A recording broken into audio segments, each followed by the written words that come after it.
principales raisons qui m'ont amené à m'engager dans cette fonction.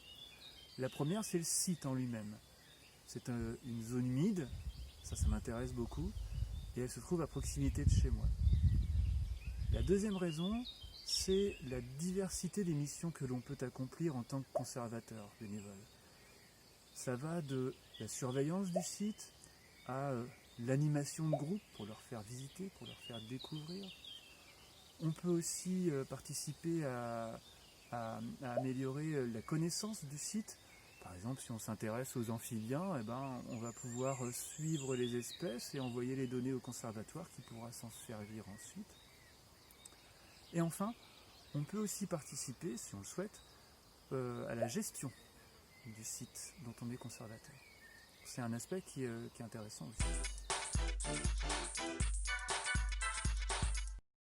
Quelque chose auquel je n'avais pas pensé au départ, c'est la rencontre avec plein de gens, plein de personnes, très diverses là aussi.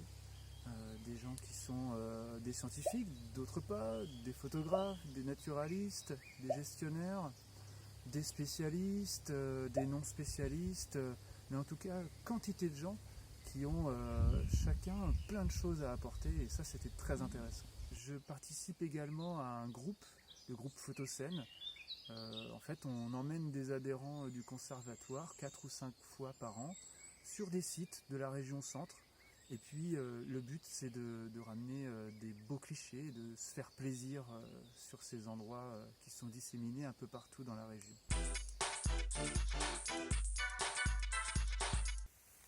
Alors à la Tourbière, s'il y avait quelque chose de prioritaire à vous montrer, pour moi ce serait les sphègnes.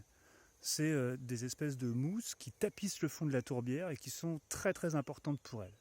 Bon, d'ailleurs, je vais vous en montrer. On va avancer un peu par là. Par contre, il faut faire attention parce qu'ici il y a plein de touradons. Là, c'est des sortes de buttes dans lesquelles on peut...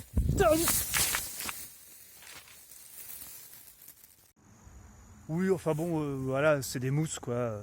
Bon, vous viendrez voir par vous-même.